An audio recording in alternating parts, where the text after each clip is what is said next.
میرے بھائی نے اپنی بیوی کے کہنے پر بوڑھے ماں باپ کو چھت والے پورشن میں جانے کا کہہ دیا۔ میں نے بھائی کو بہت سمجھایا کہ اب امی ابو بوڑھے ہو گئے ہیں، بار بار سیڑھیاں اتر چڑھ نہیں سکتے۔ بھائی نے پہلے تو ماں کو گالیاں دی، پھر غصے میں بولنے لگے، ادھر رہنا ہے تو رہو ورنہ باہر کرائے کے مکان میں چلے جاؤ۔ اگلی صبح جب وہ اٹھے تو سامنے کا منظر دیکھ کر ان کے ہوش اڑ گئے۔ میں نے صبح سے جلدی جلدی سارے کام نمٹائے تھے، کیونکہ صبح سویرے ہی بھائی کا فون آ گیا تھا کہ آج شام میں گھر آنا ہے، اور میں پریشان تھی کہ پتہ نہیں کیا بات ہے کہ بھائی نے اتنی جلد بازی میں شام کو آنے کا کہا ہے۔ میں نے اپنے سارے کام نمٹا کر اپنی ساس کو بتایا کہ میں اپنے گھر جا رہی ہوں۔ وہ کبھی کسی بات پر اعتراض نہیں کرتی تھیں، میں ان کا پورا خیال رکھتی تھی، اسی لیے ان کا رویہ بھی میرے ساتھ بہت اچھا تھا۔ میں نے رات کا کھانا تیار کر کے رکھ دیا تھا اور پھر اپنے شوہر کو میسج کرتے ہوئے رکشہ کر کے اپنے گھر کے لیے نکل گئی تھی۔ میں نے اپنے شوہر سے کہہ دیا تھا کہ واپسی پر آپ مجھے لے لیجیے گا، کیونکہ آج انہیں دفتر سے دیر سے آنا تھا۔ میں جب اپنے گھر پہنچی تو گھر کا دروازہ ہلکا سا کھلا ہوا تھا۔ میری گھبراہٹ اور بڑھ گئی۔ مجھے رہ رہ کر خیال آ رہا تھا کہ کہیں امی اور ابا کی طبیعت تو خراب نہیں ہے۔ ویسے بھی گرمی بہت زیادہ تھی، پچھلے کچھ دنوں سے تو گرمی کی وجہ سے اچھوں کی حالت خراب ہو گئی تھی، اور بس یہی سوچ کر میں فوراً اندر گئی تو دیکھا کہ امی اور ابا درخت کے نیچے چارپائی پر سکون سے بیٹھے تھے اور بھائی ان کے پاس ہی بیٹھا ہوا تھا۔ امی ابا کو ٹھیک دیکھ کر میری سانس میں سانس آئی تھی۔ پھر میں نے فوراً ہی انہیں سلام کیا، گلے سے لگی اور خیر خیریت کرنے کے بعد بھائی سے کہا، آپ بتاؤ کیا بات ہے؟ تم نے مجھے اتنی جلد بازی میں آ جانے کو کہا اور یہ بھی نہیں بتایا کہ کیا بات ہے۔ میں اس قدر پریشان ہو گئی۔ میں نے بے چینی سے پوچھا تو بھائی بس دھیمے سے مسکرا دیا اور پھر میری طرف دیکھتے ہوئے کہنے لگا کہ تمہیں سفارش کرنے کے لیے بلایا ہے۔ دراصل مجھے ایک لڑکی پسند آ گئی ہے، لیکن وہ ہمارے اور اس رشتے کے حق میں نہیں ہے۔ بھائی کی بات سن کر میری آنکھیں حیرت سے کھل گئیں، اور پھر جب میں نے اماں کی طرف دیکھا تو ان کے چہرے پر ایک رنگ آ کر گزر گیا۔ وہ سختی سے کہنے لگی، یاسر، میں نے تمہیں منع بھی کیا تھا نا کہ اب اس لڑکی کا ذکر دوبارہ ہمارے گھر میں نہیں ہونا چاہیے، اور تم نے اس کی خاطر شادی شدہ بہن کو پریشان کر کے گھر بلا لیا ہے۔ میں یہ سب سن کر کچھ سمجھ نہیں پا رہی تھی کہ آخر ماجرا کیا ہے، امی اتنی غصے میں کیوں ہیں، اور وہ کون سی لڑکی ہے جس کے لیے یاسر اتنا ضد کر رہا ہے۔ میں نے امی کا ہاتھ اپنے ہاتھ میں لیا اور تسلی دیتے ہوئے کہا کہ امی، پہلے مجھے بات تو سمجھنے دیں، آخر یاسر کیا کہنا چاہتا ہے۔ یاسر نے گہری سانس لی اور میری طرف دیکھ کر بولا کہ فریحہ، تم تو جانتی ہو کہ میں اپنے پیروں پر کھڑا ہو گیا ہوں، اور مجھے اب ایک جیون ساتھی کی ضرورت ہے جو اس گھر کو اور مجھ کو سمجھے۔ امی ابا بوڑھے ہو چکے ہیں اور ان کی خدمت کرنے کے لیے گھر میں کوئی نہیں ہے۔ میں اکیلا سارا دن باہر رہتا ہوں اور پیچھے سے وہ تنہا ہو جاتی ہیں۔ میں چاہتا ہوں کہ کوئی ایسی لڑکی اس گھر میں آئے جو صرف میری نہیں بلکہ امی ابا کی بھی دیکھ بھال کرے۔ اور تم تو جانتی ہو کہ فریحہ، تم بھی اپنے سسرال میں مصروف رہتی ہو، مہینے میں 1 یا 2 بار ہی آ پاتی ہو۔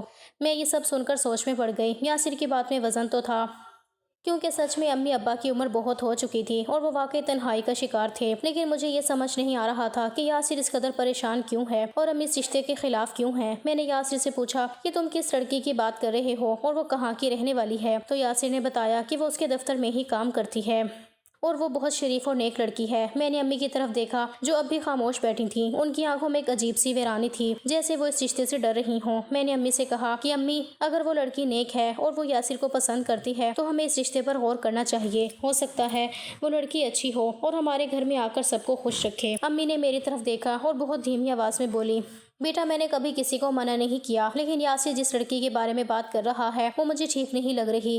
میں نے اسے ایک بار دیکھا ہے، اس کی باتوں میں ایک عجیب سی کڑواہٹ ہے اور وہ بہت زیادہ خود غرض لگتی ہے۔ مجھے ڈر ہے کہ کہیں یہ شادی یاسر کی زندگی تباہ نہ کر دے۔ میں نے امی کی بات سن کر یاسر کی طرف دیکھا جو غصے سے بھر گیا تھا۔ اس نے کہا، امی، آپ ہر بار ایسا ہی کرتی ہیں، آپ کو میری خوشی سے زیادہ اپنے وہموں کی پرواہ ہے، آپ تو چاہتی ہی نہیں کہ میرا گھر بسے۔ میں نے یاسر کو سمجھانے کی کوشش کی کہ بھائی، آپ ایسا کیوں کہہ رہے ہیں، امی تو آپ کی بھلائی چاہتی ہیں، وہ تو آپ کے لیے ہی فکر مند ہیں، لیکن یاسر میری بات کاٹ کر اٹھ کھڑا ہوا اور کہنے لگا کہ میں نے فیصلہ کر لیا ہے کہ میں اسی لڑکی سے شادی کروں گا، اور اگر امی نہیں مانیں گی تو میں گھر چھوڑ دوں گا۔ یہ سن کر تو گھر میں قیامت آ گئی۔ امی رونے لگی اور ابا جو اب تک خاموش تھے وہ بھی کانپتی آواز میں بولے، بیٹا، تم ہمیں چھوڑ کر جانے کی بات کر رہے ہو، ہم نے تمہیں کس دن کے لیے پالا تھا۔ یاسر نے ابا کی طرف بھی نہیں دیکھا اور غصے میں اپنے کمرے کی طرف چلا گیا۔ وہ شام میرے لیے کسی قیامت سے کم نہیں تھی۔ میں نے کبھی نہیں سوچا تھا کہ جس بھائی کے لیے میں رشتے ڈھونڈنے کے منصوبہ بندی کر رہی تھی وہی بھائی آج گھر میں ایسی تباہی مچا دے گا۔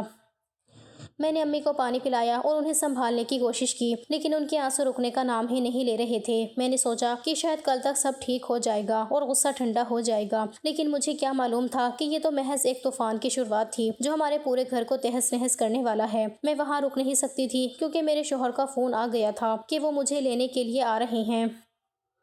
میں نے امی کو گلے لگایا اور وعدہ کیا کہ میں کل پھر آؤں گی اور سب ٹھیک کرنے کی کوشش کروں گی۔ میں جب گھر سے نکلی تو میرا دل بہت بوجھل تھا، مجھے ایسا لگ رہا تھا کہ جیسے کچھ بہت برا ہونے والا ہے۔ میں نے راستے بھر یہی سوچا کہ یاسر ایسا کیوں کر رہا ہے؟ کیا وہ سچ میں اتنا بدل گیا ہے کہ اسے اب اپنے بوڑھے والدین کی بھی پرواہ نہیں رہی، یا پھر واقعی میں ہی امی ہی زیادہ وہم کا شکار ہو رہی ہیں؟ میں نے گھر پہنچ کر اپنے شوہر کو ساری بات بتائی تو وہ بھی سن کر دنگ رہ گئے۔ انہوں نے کہا کہ فریحہ تم فکر نہ کرو، ہم کل صبح پھر چلیں گے اور امی اور یاسر دونوں سے بات کریں گے۔ اگر واقعی وہ لڑکی یاسر کے قابل نہیں ہوئی تو ہم یاسر کو ٹھنڈے دماغ سے سمجھائیں گے، شاید وہ ہماری بات مان لے، اور اگر لڑکی اچھی ہے تو پھر تو امی کو سمجھانے کی ضرورت ہے۔ آج کل کے دور میں پسند کی شادی کوئی زیادہ بڑی بات نہیں ہے، اور پھر آگے وہ پڑھی لکھی نوکری کرنے والی لڑکی ہے تو یقیناً سمجھدار بھی ہوگی اور آ کر تمہارا پورا گھر سنبھال لے گی۔ اپنے شوہر کی بات کہیں نہ کہیں کافی حد تک درست تھی، لیکن اس کے باوجود مجھے سکون نہیں آ رہا تھا۔ امی کی آنکھوں کے آنسو مجھے تڑپا رہے تھے اور ساتھ ہی بھائی کی آنکھوں کا جنون بھی مجھے رہ رہ کر یاد آ رہا تھا۔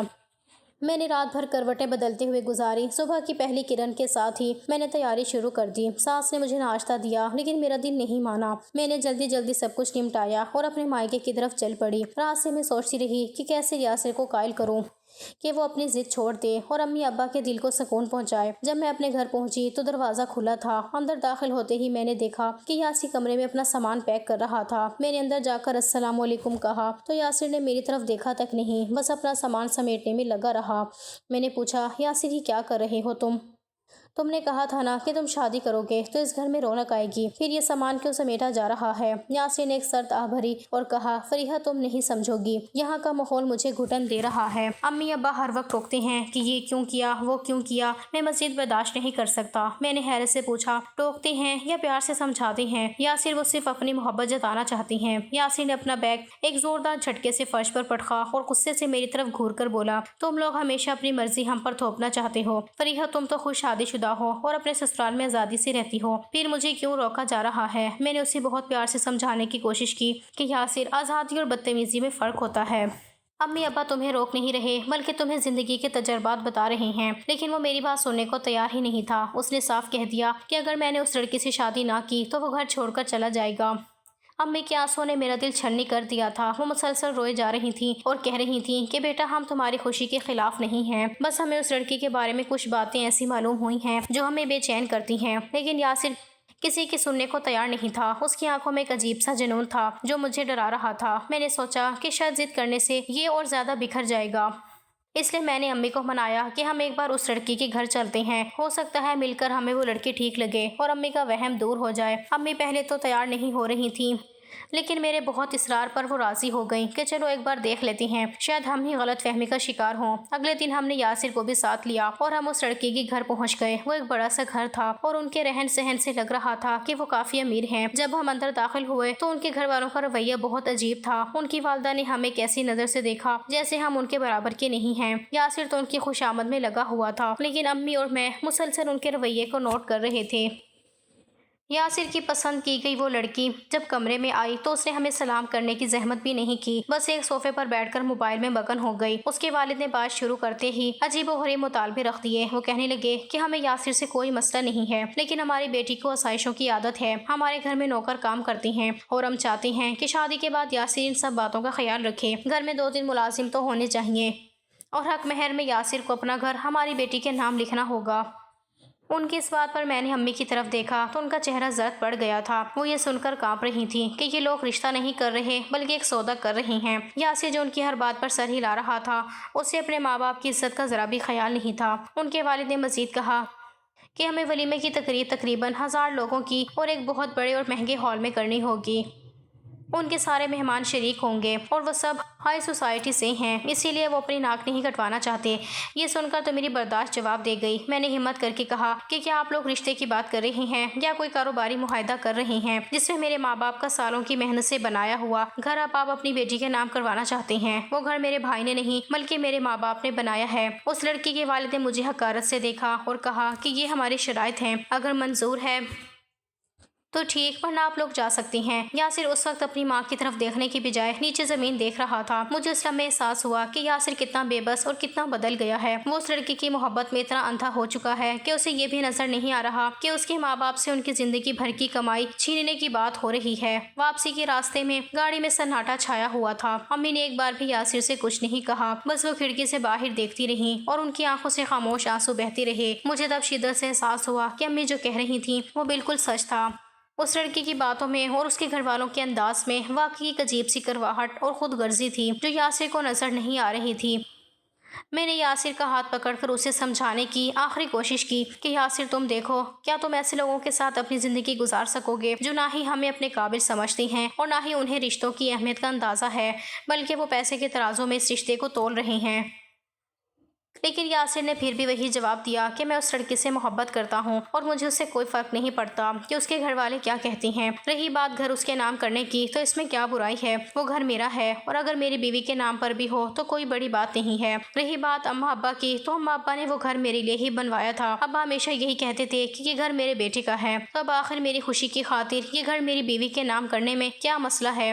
یاسر نے یہ بات اتنی آسانی سے کہی تھی کہ میں اسے دیکھتی رہ گئی تھی۔ میں نے سوچا بھی نہیں تھا کہ وہ محبت میں اتنا اندھا ہو جائے گا۔ میں سمجھ گئی تھی کہ یاسر اب میرا وہ بھائی نہیں رہا جسے میں جانتی تھی۔ جب ہم گھر پہنچے تو ابا صحن میں بیٹھے ہمارا انتظار کر رہے تھے اور جیسے ہی ہمیں دیکھ کر کھڑے ہوئے ان کی امید بھری نظریں ہم پر جم گئیں، لیکن جیسے ہی انہوں نے امی کا چہرہ دیکھا وہ سمجھ گئے کہ کیا ہوا ہوگا۔ امی اندر جاتے ہی اپنے کمرے میں جا کر بستر پر گر گئیں۔ ان کی حالت دیکھ کر مجھے ایسا لگا کہ جیسے وہ اب زیادہ دن یہ دکھ برداشت نہیں کر پائیں گی۔ میں نے ابا کے پاس جا کر بیٹھ کر سب کچھ بتا دیا۔ ان کی آنکھوں میں آنسو آ گئے۔ انہوں نے آہستہ سے کہا کہ بیٹی، ہم نے یاسر کو بہت لاڈ پیار سے پالا تھا، شاید یہی ہماری غلطی تھی کہ ہم نے اسے کبھی یہ نہیں سکھایا کہ رشتوں کی کیا اہمیت ہوتی ہے۔ یاسر نے کمرے میں جا کر دروازہ بند کر لیا اور باقی ساری رات وہ اس لڑکی کے ساتھ فون پر بات کرتا رہا۔ ہمیں اندازہ ہو گیا تھا کہ وہ اب اپنی ضد پر قائم ہے اور کسی کی بات ماننے کو تیار نہیں ہے۔ اگر بات صرف یاسر کی پسند کی شادی کی ہوتی تو میں کسی نہ کسی طرح ماں باپ کو راضی کر لیتی، لیکن حق مہر میں گھر نام لکھوانے والی بات نے مجھے بہت پریشان کر دیا تھا۔ اگر کل کو وہ لڑکی آ کر میرے ہی ماں باپ کو گھر سے نکال دیتی تو یہی بات کرنے کے لیے میں نے زبردستی یاسر کے کمرے کا دروازہ کھلوایا تھا اور جب یہ بات اس کی آگے رکھی تھی تو وہ کہنے لگا کہ میں وعدہ کرتا ہوں کہ امی ابا کو ہم کبھی اس گھر سے نہیں نکالیں گے۔ میں تو ایسا سوچ بھی نہیں سکتا، وہ لوگ بہت امیر ہیں، اگر وہ اپنی بیٹی دینے کے لیے کچھ شرطیں رکھنا چاہتی ہیں تو یہ ان کا حق ہے۔ یاسر نے اپنے لہجے کو تھوڑا نرم کیا تھا، اسی لیے میرے رویے میں بھی تھوڑی لچک آ گئی تھی۔ بھائی، میں آپ سے بہت محبت کرتی ہوں اور ہم آپ کی خوشی چاہتی ہیں، بس یہ خیال رکھیے گا کہ اماں ابا کو کوئی تکلیف نہ ہو۔ پھر بھائی کی خاطر میں نے اماں ابا کو بھی راضی کیا تھا اور ان سے کہا تھا کہ یہ گھر ان کا ہے اور بھلے ہی یہ بھائی بھابھی کے نام کر دیں، لیکن اس کے باوجود بھی اس گھر پر حق ان کا ہی رہے گا اور بھائی کبھی ان کے ساتھ کوئی زیادتی نہیں کریں گے۔ بیٹے کی خوشی کی خاطر وہ خاموش ہو گئے تھے اور یوں شادی کی تیاریاں شروع ہو گئی تھیں۔ میں نے اپنی تمام تر مصروفیات ایک طرف رکھ دی اور شادی کے سارے انتظامات خود سنبھال لیے۔ میں جانتی تھی کہ یاسر اپنی ضد میں اندھا ہو چکا ہے، لیکن میں یہ بھی چاہتی تھی کہ شادی کے دن کوئی کمی نہ رہے اور نہ ہی یاسر کے سسرال والوں کو کوئی موقع ملے کہ وہ ہمارے خاندان یا ہمارے رہن سہن پر انگلی اٹھائیں۔ میں نے دن رات ایک کر کے گھر کی آرائش کی اور شادی کے ہر معاملے میں یاسر کا ساتھ دیا، حالانکہ اندر ہی اندر میرا دل کانپ رہا تھا۔ مجھے بار بار وہی منظر یاد آتا تھا جب لڑکی کے والد نے وہ حقارت آمیز شرائط رکھی تھیں، لیکن میں نے اپنی زبان پر تالا ڈال لیا تھا کیونکہ میں جانتی تھی کہ اب اگر میں نے دوبارہ کوئی بات کی تو یاسر مجھ سے بھی قطع تعلق کر لے گا۔ بالآخر وہ دن آ گیا جب حق مہر کے کاغذات تیار ہوئے اور یاسر نے وہ گھر اپنی ہونے والی بیوی کے نام کر دیا۔ یہ سب کچھ اتنی تیزی سے ہوا کہ ماں کو سنبھلنے کا موقع بھی نہیں ملا۔ وہ خاموشی سے ایک کونے میں بیٹھ کر اپنی تقدیر پر آنسو بہاتی رہیں۔ میں نے ان کے پاس جا کر ان کا سر اپنی گود میں رکھا اور کہا، امی آپ پریشان نہ ہوں، یاسر ایسا نہیں کرے گا، وہ تو ہمارا خون ہے، وہ کیسے بھول سکتا ہے کہ اس گھر کی ہر اینٹ میں آپ کی دعائیں شامل ہیں۔ ماں نے میری طرف دیکھا اور ایک ایسی مسکراہٹ دی جس میں درد ہی درد تھا۔ انہوں نے کہا، بیٹی مجھے گھر جانے کا دکھ نہیں ہے، مجھے اس بات کا دکھ ہے کہ جس اولاد کو ہم نے اپنی زندگی سمجھا آج اس نے اپنی زندگی کو ایک کاغذ کے ٹکڑے پر بیچ دیا ہے۔ خیر جو اللہ کو منظور وہی ہوگا۔ پھر شادی کی تقریب ہوئی اور وہ رخصت ہو کر ہمارے گھر آ گئی۔ اس کا نام زویا تھا۔ وہ اپنے ساتھ اپنے بہت سارے نخرے اور عجیب و غریب تقاضے لے کر آئی تھی۔ پہلے دن ہی اس نے گھر میں داخل ہوتے ہی منہ بنایا اور کہا کہ اس گھر کے دیواروں کا رنگ کتنا پرانا اور عجیب ہے۔ اس نے یاسر سے کہا کہ اسے یہ گھر بالکل پسند نہیں ہے اور وہ چاہتی ہے کہ اسے فوراً رینوویٹ کروایا جائے۔ یاسر نے اس کی بات پر لبیک کہا، حالانکہ اس کی اپنی جیب میں اتنے پیسے نہیں تھے۔ اس نے اپنے دوستوں سے قرض لے کر گھر میں نئے ڈیزائن کا فرنیچر اور مہنگی چیزیں لا کر رکھی، صرف اس لیے تاکہ زویا خوش رہے۔ زویا کے آنے سے گھر کا سکون تو جیسے ختم ہی ہو گیا تھا۔ وہ اپنے کمرے سے باہر نکلتی تو ایسا لگتا جیسے کوئی مہمان آئی ہو اور اسے ہمارے ساتھ رہنا ایک بوجھ محسوس ہو رہا ہو۔ وہ امی کے بنائے ہوئے کھانے میں کیڑے نکالتی اور ابا کو دیکھ کر اپنے کمرے کا دروازہ بند کر لیتی۔ شادی کی تیاریوں کے سلسلے میں امی ابا کے گھر میں ہی رکی ہوئی تھی اور شادی کے بعد مجھے سارا بکھیڑا سمیٹ کر واپس جانا تھا، اسی لیے میں ابھی اپنے گھر پر ہی تھی اور یہ سب کچھ اپنی آنکھوں سے دیکھنے پر مجبور بھی۔ ایک دن امی نے بڑی محبت سے اس کے لیے چائے بنائی تو اس نے وہ چائے کا کپ ایک طرف دھکیل دیا اور کہا کہ مجھے گھر کی بنی ہوئی چائے نہیں پسند، مجھے باہر کے کیفے سے کافی چاہیے۔ یاسر اس وقت وہیں موجود تھا، لیکن اس نے زویا کو کچھ نہیں کہا، بلکہ امی سے جا کر کہا کہ امی، آپ کو زویا کی پسند کا نہیں پتا تو زحمت نہ کیا کریں۔ یہ سن کر امی کی آنکھوں میں آنسو آ گئے، لیکن وہ خاموش رہیں کیونکہ وہ نہیں چاہتی تھی کہ یاسر اور زویا کے درمیان کوئی جھگڑا ہو۔ ولیمے کے چوتھے دن میں اپنے گھر واپس لوٹ آئی تھی، لیکن میرا دل بہت ہی بے چین تھا۔ ہر وقت مجھے اماں ابا کا خیال ہی ستاتا تھا، کیونکہ زویا بھابھی کے رنگ ڈھنگ میں نے خود دیکھ لیے تھے۔ میں جب بھی گھر آتی تو میرا دل خون کے آنسو روتا۔ میں نے دیکھا کہ زویا نے گھر پر اپنا مکمل قبضہ جما لیا تھا۔ اس نے یاسر کو بھی بدل کر رکھ دیا تھا۔ اب یاسر نہ تو امی ابا کے پاس بیٹھتا تھا اور نہ ہی ان سے ہنس کر بات کرتا تھا۔ اس کا سارا وقت زویا کے نخرے اٹھانے میں گزر جاتا تھا۔ یاسر کی یہ بدلاؤ دیکھ کر مجھے ایسا لگتا تھا کہ جیسے وہ ایک مشین بن گیا ہو جسے زویا اپنی مرضی سے چلا رہی تھی۔ زویا نے گھر میں آتے ہی اپنی مرضی کے 2 ملازم رکھ لیے تھے جو ابا اور امی کی تو عزت ہی نہیں کرتے تھے۔ وہ تو زویا کے اشاروں پر چلتے تھے اور ابا اگر ان کو کچھ کہہ دیتے تو زویا فوراً باہر نکل کر ابا کو سنا دیتی کہ آپ ہمارے کام میں دخل کیوں دیتی ہیں۔ وہ نوکر صرف زویا کے کام کرتے تھے۔ اماں کو اپنا کھانا خود پکانا ہوتا اور وہ اپنے اور ابا کے کپڑے بھی خود ہی دھوتی تھیں۔ اماں کو کام کرنے سے اعتراض نہیں تھا، لیکن جب وہ نوکر اماں یا ابا کے ساتھ برا رویہ اختیار کرتے تو ان کا دل خون کے آنسو روتا تھا اور یہ سب دیکھ کر میرا کلیجہ منہ کو آتا تھا۔ میں نے کئی بار زویا کو سمجھانے کی کوشش کی، لیکن اس نے مجھے ایک ہی جملے میں چپ کروا دیا کہ فریحہ، آپ اپنے گھر کی فکر کریں، یہاں کا فیصلہ کرنے والی میں ہوں، کیونکہ اب یہ گھر میرے نام ہے۔ اس کے یہ الفاظ سن کر مجھے اپنی کانپتی ہوئی روح کا احساس ہوا کہ جس چیز کا مجھے ڈر تھا وہی ہوا۔ زویا نے اب پوری طرح سے اپنا رنگ دکھانا شروع کر دیا تھا۔ وہ یاسر کو بھی مجھ سے ملنے سے روکنے لگی تھی۔ اس نے یاسر کے ذہن میں یہ بات بٹھا دی تھی کہ میں امی اور ابا کو اس کے خلاف کرنا چاہتی ہوں۔ یاسر بھی اب میری طرف دیکھ کر نہیں مسکراتا تھا، وہ بس اپنے کمرے میں گم رہتا تھا یا کبھی زویا کے ساتھ باہر گھومنے چلا جاتا تھا۔ امی ابا جو پہلے اس گھر کی رونق تھے، اب وہ ایک چھوٹے سے کمرے تک محدود ہو کر رہ گئے تھے۔ زویا نے یہ تک کہہ دیا تھا کہ ابا کی کھانسی کی آواز اسے بہت تنگ کرتی ہے اور اسے رات کو نیند نہیں آتی، اس لیے وہ ابا کو کہتی تھی کہ وہ رات کو چھت پر بنے کمرے میں چلے جائیں۔ جب یہ دیکھتی تو میرا دل کرتا تھا کہ میں چیخ کر زویا کو بتاؤں کہ جس شخص کی کھانسی پر تمہیں اعتراض ہے اسی شخص نے تمہیں اپنے گھر میں بٹھایا ہے اور اس کے پیسوں سے یہ گھر بنا تھا۔ لیکن امی کا ہاتھ میرے منہ پر آ جاتا تھا اور وہ کہتی، بیٹی صبر کرو، اللہ سب دیکھ رہا ہے۔ میں نے اپنے شوہر سے کئی بار بات کی، وہ بھی یہ سب دیکھ کر افسردہ تھے۔ ہم نے سوچا کہ ہم کسی طرح یاسر کو حقیقت کا آئینہ دکھائیں، لیکن یاسر تو اب اپنی ہی دنیا میں مگن تھا۔ اسے صرف زویا کی خوشی نظر آتی تھی۔ اسے یہ بھی نظر نہیں آتا تھا کہ زویا کی ماں اور والد وقتاً فوقتاً ہمارے گھر آ کر یاسر کو مزید بھڑکاتے رہتے تھے۔ وہ لوگ کہتے تھے کہ تمہارے ماں باپ تمہیں کنٹرول کرنا چاہتے ہیں اور یہ تمہاری بہن جو ماں باپ کی محبت کا بہانہ بنا کر آ جاتی ہے، یہ بھی تمہارے گھر کے راز اپنے سسرال لے جاتی ہے۔ ان کی ان باتوں نے یاسر کو ہم سے مکمل طور پر کاٹ دیا تھا۔ میں جب بھی گھر جاتی تو زویا کا رویہ مجھے گھر سے باہر نکالنے جیسا ہوتا۔ یاسر بھی اب بہت بدل چکا تھا۔ اس نے اپنی ماں کی وہ نرمی، وہ محبت بالکل ختم کر دی تھی جو اس کی پہچان تھی۔ اب وہ صرف زویا کا شوہر تھا اور کچھ نہیں۔ اسے اب ماں کی بیماری کی فکر نہیں تھی، اسے اب ابا کی ضرورتوں سے کوئی غرض نہیں تھی۔ زویا نے یاسر سے کہہ دیا تھا کہ اب وہ ابا کو خرچہ نہیں دیں گے کیونکہ یاسر کو اپنا گھر چلانا ہے۔ ابا کی پینشن کے پیسے بھی زویا کی نظر میں تھے۔ وہ چاہتی تھی کہ وہ بھی ان کے نام کر دیے جائیں تاکہ وہ اپنی مرضی سے خرچ کر سکے۔ میں نے یہ سب دیکھ کر فیصلہ کیا کہ اب مجھے اور خاموش نہیں رہنا چاہیے۔ میں نے ایک دن یاسر کو اکیلے میں پکڑا اور اسے کہا کہ یاسر، تمہیں اپنی ماں اور باپ کی حالت نظر نہیں آتی؟ وہ کتنے تکلیف میں ہیں، تم ان کے ساتھ کیا کر رہے ہو؟ کیا تمہیں ذرا بھی ڈر نہیں لگتا کہ کل تم بھی بوڑھے ہوگے اور تمہاری اولاد بھی تمہارے ساتھ یہی کرے گی؟ یاسر نے میری طرف دیکھا اور بہت ہی لاپرواہی سے کہا، فریحہ، تم لوگ صرف ڈرامے کر رہے ہو۔ زویا ٹھیک کہتی ہے، تم لوگ مجھے بس اپنی باتوں میں الجھانا چاہتے ہو۔ میں اب اپنی زندگی اپنی مرضی سے جی رہا ہوں اور مجھے کسی کی فکر نہیں ہے۔ یہ سن کر میری زبان کنگ رہ گئی۔ میں نے دیکھا کہ یاسر نے اپنے کانوں پر جیسے پردے ڈال لیے تھے، اسے سچائی نظر ہی نہیں آ رہی تھی۔ میں نے سوچا کہ کیا یہ وہی یاسر ہے جس نے ایک بار کہا تھا کہ وہ میرے لیے اپنی جان بھی دے سکتا ہے؟ کیا یہ وہی یاسر ہے جو امی کی ایک آنسوں پر تڑپ جاتا تھا؟ آج وہ میری طرف دیکھ کر بھی نہیں دیکھ رہا تھا، بلکہ اسے مجھ سے بھی نفرت ہو رہی تھی کیونکہ میں اس کی بیوی کے خلاف بات کرتی تھی۔ میں وہاں سے واپس آئی تو میرا دل بہت بھاری تھا۔ مجھے لگا کہ جیسے ہم نے یاسر کو ہمیشہ کے لیے کھو دیا ہے اور اب اسے واپس لانے والی کوئی طاقت نہیں رہی۔ اور پھر زویا امید سے ہو گئی۔ یہ خبر ملتے ہی یاسر دیوانہ ہو گیا۔ خوشی سے زویا کو مزید سر پر بٹھا لیا۔ اب تو کوئی زویا کو ایک لفظ بھی نہیں کہہ سکتا تھا۔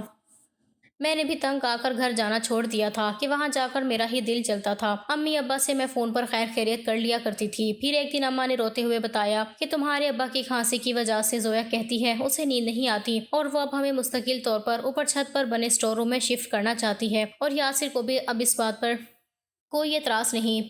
پہلے تو یاسر نے اسے ہمیں چھت پر بھیجنے سے روک دیا تھا، لیکن جب سے زویا امید سے ہوئی ہے تب سے تو لگتا ہے کہ وہ اس کے آگے انکار کرنے کی ہمت ہی نہیں رکھتا۔ اماں روتے ہوئے کہہ رہی تھیں کہ اسٹور روم کی چھت بھی ٹوٹی ہوئی ہے، اگر بارش ہو جائے تو بارش کا پانی اندر آتا ہے، اگر سورج نکلے تو دھوپ چھن چھن کر اندر آتی ہے، اور ایسے میں ہم وہاں کیسے رہ سکتے ہیں؟ اماں کی بات پر میرا دل بہت گھبرایا تھا۔ میں اسی دن دوڑ کر مائکے پہنچی۔ میں نے بھائی کو روکنے کی بہت کوشش کی، لیکن اس بار یاسر نے میرے ساتھ بہت بدتمیزی کی اور مجھے گھر سے نکال دیا، اور یوں اماں ابا نہ چاہتے ہوئے بھی چھت والے کمرے میں پہنچ گئے۔ میں ساری رات اپنے گھر روتی رہی تھی اور میرے شوہر مجھے سمجھاتے رہے تھے کہ تمہارے ان آنسوؤں کا کوئی فائدہ نہیں، بس تم اپنے ماں باپ کے حق میں دعا مانگو۔ لیکن میرے دل میں جہاں ماں باپ کے حق میں دعائیں نکل رہی تھیں، وہیں زویا اور اپنے بھائی کے لیے نہ چاہتے ہوئے بھی آہیں نکل رہی تھیں، اور کبھی کبھی خاموش آہیں عرش کو ہلا دیتی ہیں۔ میرے لیے یہ سب کچھ ناقابل یقین تھا کہ ایک بیٹا اپنی بیوی کی محبت میں اتنا اندھا کیسے ہو سکتا ہے کہ اسے اپنے بوڑھے والدین کی تڑپ اور ان کی بے بسی نظر نہ آئے۔ مجھے اب بھی وہ وقت یاد آتا ہے جب یاسر چھوٹا تھا تو ابا اسے کندھوں پر بٹھا کر بازار لے جایا کرتے تھے اور امی اسے اپنے ہاتھوں سے کھانا کھلایا کرتی تھی، لیکن آج وہ وہی ابا اور امی اس کے لیے بوجھ بن گئے تھے۔ میں نے سوچا کہ اب مجھے کسی کا لحاظ نہیں کرنا چاہیے۔ میں نے اپنی ساس سے بات کی اور انہیں سب کچھ بتا دیا۔ وہ بھی بہت نیک خاتون تھیں۔ انہوں نے کہا کہ بیٹی، کسی کے ساتھ ظلم کا انجام کبھی اچھا نہیں ہوتا۔ تم نے اپنی طرف سے پوری کوشش کی کہ اب سب کچھ اللہ پر چھوڑ دو، لیکن میرا دل ماننے کو تیار نہیں تھا۔ میں نے فیصلہ کیا کہ اب میں چھپ کر امی ابا کی مدد کروں گی۔ میں نے اپنے شوہر کے ساتھ مل کر کچھ رقم جمع کی اور سوچا کہ اس سے چھت والے کمرے کی مرمت کروا دوں گی تاکہ بارش اور دھوپ سے انہیں بچایا جا سکے۔ لیکن یاسر نے تو وہاں بھی ہمیں جانے سے منع کر دیا تھا۔ اس نے صاف کہہ دیا تھا کہ اب یہ گھر اس کا ہے اور اس کی اجازت کے بغیر کوئی اوپر نہیں آئے گا۔ میری چیخیں اور میرا رونا یاسر کے کانوں پر اثر نہ کر سکا۔ وہ اپنے کمرے میں زویا کے ساتھ بیٹھا ہنسی مذاق کر رہا تھا، اور اسے اس بات کی کوئی پرواہ نہیں تھی کہ اس کے ماں باپ اوپر والی چھت پر کس حال میں زندگی گزار رہے ہیں۔ میں نے دیکھا کہ زویا اب گھر کی ملکہ بن کر رہ گئی تھی۔ وہ اب کسی کو خاطر میں نہیں لاتی تھی۔ اس کا سارا دھیان اپنے آنے والے بچے پر تھا۔ میں نے کئی بار زویا کو تنبیہ کی کہ وقت بہت ظالم ہے، یہ پلٹ کر ضرور آتا ہے، لیکن اس نے میری بات کا مذاق اڑایا اور کہا، فریحہ تم اپنی فکر کرو، میرے اور یاسر کے درمیان مت آؤ۔ میں نے اپنے شوہر سے کہا کہ ہم ابا اور امی کو اپنے گھر لے آتے ہیں، لیکن جب میں نے یہ تجویز یاسر کے سامنے رکھی تو وہ پاگل ہو گیا۔ اس نے کہا کہ یہ میری توہین ہے، محلے والے کیا کہیں گے کہ میں نے بوڑھے ماں باپ کو گھر سے نکال دیا۔ میں نے کہا، یاسر اگر تمہیں ان کا اتنا ہی خیال ہے تو انہیں نیچے والے کمرے میں کیوں نہیں رہنے دیتے؟ اس نے کوئی جواب نہیں دیا کیونکہ اس کے پاس کوئی جواز ہی نہیں تھا۔ وہ صرف اپنی بیوی کے دباؤ میں آ کر یہ سب کر رہا تھا۔ ایک دن جب میں نے فون کیا تو ابا کی آواز بہت کمزور تھی۔ وہ کہہ رہے تھے کہ بیٹی سردی بڑھ گئی ہے اور چھت پر ٹھنڈی ہوا بہت آتی ہے، مجھے سانس لینے میں مشکل ہو رہی ہے۔ یہ سن کر میری روح کانپ اٹھی۔ میں نے اسی وقت یاسر کو فون کیا اور اس پر برس پڑی، لیکن اس نے فون کاٹ دیا اور پھر مجھے بلاک کر دیا۔ میں بے بسی سے اپنے شوہر کے گلے لگ کر رو دی کہ میرا بھائی مجھے پرایا کر گیا ہے۔ وہ بھائی جس کے لیے میں نے رشتے ڈھونڈے تھے، جس کے گھر کو سجایا تھا، وہی آج مجھے اپنی زندگی سے نکال چکا ہے۔ ایسے ہی چند دن گزرے تھے، پھر ایک دن صبح سویرے میرے پاس خود بھائی کا فون آیا۔ اپنے فون پر بھائی کا نمبر دیکھ کر میں حیران رہ گئی۔ میں نے جیسے ہی فون کان سے لگایا تو اس کے رونے اور چیخنے کی آوازیں میرے کانوں میں پڑی۔ میں گھبرا گئی کہ کہیں ماں باپ کو تو کچھ نہیں ہوا۔ میں بار بار پوچھنے لگی، آخر بتائیں کیا ہوا ہے؟ یاسر نے جو بات کہی وہ سن کر میرے قدموں سے زمین نکل گئی۔ وہ کہنے لگا، رات بھر سردی کی وجہ سے ابا کو بہت زیادہ کھانسی ہو رہی تھی۔ صبح کے وقت زویا بہت غصے میں اوپر کی طرف گئی تھی تاکہ وہ اماں اور ابا کو گھر سے نکال سکے۔ اس نے اماں ابا کا مختصر سامان اپنے ہاتھ میں اٹھایا اور اسے سیڑھیوں سے پھینکنے لگی۔ وہ اس قدر غصے میں تھی کہ اپنا توازن نہ رکھ سکی اور وہ خود سیڑھیوں سے گر گئی، اور اب وہ ہسپتال میں ہے اور زندگی اور موت کی جنگ لڑ رہی ہے۔ ڈاکٹروں نے کہا ہے کہ مس کیرج تو ہو ہی چکا ہے، لیکن اب اس کی جان کو بھی خطرہ ہے۔ یہ سننا تھا کہ میں فوراً ہی ہسپتال دوڑ پڑی تھی۔ میرے ماں باپ بھی ہسپتال کے کوریڈور میں بیٹھے تھے۔ یاسر ایک طرف کھڑا رو رہا تھا۔ زویا کے گھر والے بھی آ چکے تھے اور پھر ڈاکٹر نے آ کر بتایا کہ زویا کی حالت تو ٹھیک ہو گئی ہے، لیکن اب وہ کبھی ماں نہیں بن سکتی۔ یہ سننا تھا کہ یاسر فرش پر بیٹھ کر بری طرح دھاڑے مار مار کر رونے لگا۔ میں نے اور اماں نے اسے بڑی مشکل سے سنبھالا تھا۔ زویا کے گھر والے تو زویا کے پاس چلے گئے تھے۔ پھر جب یاسر زویا کے پاس گیا تو زویا نے مجھے اور اماں کو اپنے پاس بلوایا تھا۔ اس کی آنکھوں میں آنسو تھے، وہ بہت تکلیف میں تھی۔ اماں نے اس کے سر پر ہاتھ رکھا اور اسے صحت یابی کی دعا دی تو وہ بری طرح رو پڑی، اور پھر اس نے خود ہی اماں سے معافی مانگ لی تھی، کیونکہ اسے احساس ہو گیا تھا کہ اس نے بوڑھے ماں باپ کے ساتھ کتنی زیادتی کر دی تھی، اور اب جب اس کا اپنا بچہ چھینا تھا تو اسے احساس ہوا تھا کہ اس نے یاسر کو اس کے ماں باپ سے دور کر کے کتنا بڑا گناہ کر دیا تھا۔ اماں نے اسے بڑے دل سے معاف کر دیا تھا۔ چند دنوں بعد جب وہ واپس لوٹ رہی تھی تو اس نے اماں ابا کو پھر نیچے والے کمرے میں شفٹ کر دیا۔ اب وہ ان کا بھی خیال رکھنے لگی تھی۔ اس حادثے نے زویا کو پوری طرح بدل دیا تھا۔ البتہ بھائی بالکل خاموش ہو گیا تھا، کیونکہ وہ نہ صرف ماں باپ کے آگے شرمندگی سے جھک گیا تھا، بلکہ دوبارہ کبھی اولاد نہ ہونے کے غم نے اس کی کمر توڑ دی تھی۔ میں نے بھائی کو سینے سے لگا کر بہت بار سنبھالا تھا۔ 7-8 مہینے گزرے تھے کہ خدا کا کرنا ایسا ہوا کہ زویا پھر امید سے ہو گئی۔ اس بار اماں نے اس کا خود خیال رکھا تھا۔ ڈاکٹروں کا کہنا تھا کہ 70% بھی اس بات کی امید نہیں تھی کہ زویا پھر سے ماں بن پائے گی، لیکن یہ خدا کی طرف سے معجزہ تھا۔ میں نے زویا کو سر آنکھوں پر بٹھا لیا تھا۔ اب تو وہ بھی اماں ابا کا خیال کرتی تھی۔ بھائی کے گھر 9 مہینے بعد بیٹے کی پیدائش ہوئی تو بھائی روتے ہوئے اماں ابا کے پیروں میں گر گئے۔ انہیں اپنی غلطیوں کا پوری طرح احساس ہو چکا تھا۔ اماں ابا تو پہلے ہی اپنے بیٹے کو معاف کر چکے تھے۔ انہوں نے نہ صرف بیٹے کو بلکہ پوتے کو بھی سینے سے لگایا تھا، اور میرے گھر میں خوشیاں واپس آ گئی تھیں۔ لیکن زویا کو اس کی ایک بہت بڑی قیمت چکانی پڑی تھی۔ وہ قیمت تھی اس کی وہ انا جو کبھی اتنی بلند تھی کہ اسے کوئی انسان نظر نہیں آتا تھا، اور اس قیمت کے بعد اسے وہ سکون ملا جو شاید اسے کبھی اپنی دولت اور تکبر میں نہیں ملنا تھا۔ اب ہمارا گھر دوبارہ سے وہی جنت بن گیا تھا جہاں بزرگوں کی دعائیں سایہ کرتی تھیں اور بچے ان دعاؤں کے سائے میں پروان چڑھتے تھے۔ یاسر اب پہلے سے زیادہ محنتی اور اپنے ماں باپ کا تابعدار بن چکا تھا۔